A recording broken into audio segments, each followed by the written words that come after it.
അച്ഛന്റെ സ്വഭാവം ആദ്യം നിങ്ങളൊക്കെ ഒന്ന് മനസ്സിലാക്കി വെച്ചിട്ട് നിങ്ങൾ ഇങ്ങനെയൊക്കെ വന്ന് കമന്റ് ഇടുക. ഓക്കെ, കാര്യം വളരെ ക്രൂരതയാണ് ഇവിടെ ഈ ഒരു പെൺകുട്ടിയെടുത്ത് കാണിച്ചേക്കുന്നത്. ഇതിനകത്ത് പറയുന്നുണ്ട് ഈ പറയുന്ന അമൃതയെ പറ്റിയിട്ടൊക്കെ പറഞ്ഞതിനെ പറ്റിയിട്ട് അതൊക്കെ ഇനി അവരായിട്ട് തന്നെ വന്ന് ആൻസർ തരട്ടെ, അവരായിട്ട് വന്ന് ഇനി ആൻസർ കൊടുക്കട്ടെ എന്നുള്ള രീതിയിൽ എലിസബത്ത് പറയുന്നുണ്ട്. കാര്യം എലിസബത്തിനെ അറിയാനും കേൾക്കാനും സാധിച്ച കാര്യങ്ങളാണ് എലിസബത്ത് ഇപ്പം വന്ന് പറയണത്. അല്ലാതെ എലിസബത്ത് ഇവിടെ ഉണ്ടാക്കി പറഞ്ഞേക്കുന്ന കാര്യങ്ങളല്ല.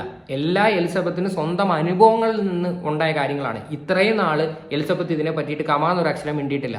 പക്ഷെ ഇപ്പം മിണ്ടാൻ ഒരു സാഹചര്യം ഉണ്ടാക്കിയത് തന്നെ അയാളാണ്. അയാളുടെ ഈ പറയുന്ന PR വർക്ക്. ഒരു പെൺകുട്ടിയെ എല്ലാവരുടെയും മുന്നിൽ കല്യാണം കഴിച്ചു എന്നും പറഞ്ഞിട്ട് ഒരു ചുമ്മാ ഒരു റിസപ്ഷനും വിളിച്ചു കൂട്ടി കുറച്ച് ആൾക്കാർക്ക് ആഹാരവും കൊടുത്ത് കാര്യങ്ങളെല്ലാം കഴിഞ്ഞപ്പോഴത്തേക്ക് ചവിട്ടുകൊട്ട പോലെ എടുത്തങ്ങ് കളയുവാണ്.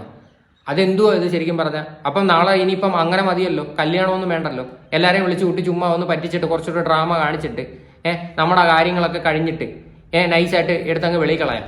അതൊരു നല്ലൊരു പരിപാടിയാണല്ലോ. അപ്പൊ ഇവിടെ എന്തും നടക്കുമോ? ശരിക്കും പറഞ്ഞാൽ നല്ല സങ്കടമുണ്ട് കേട്ടോ. ഈ ഒരു പെൺകുട്ടിക്ക് ഇത്രയും കാര്യങ്ങളൊക്കെ ഫേസ് ചെയ്തിട്ട് ഇത്രയും നാൾ മിണ്ടാതിരുന്നല്ലോ.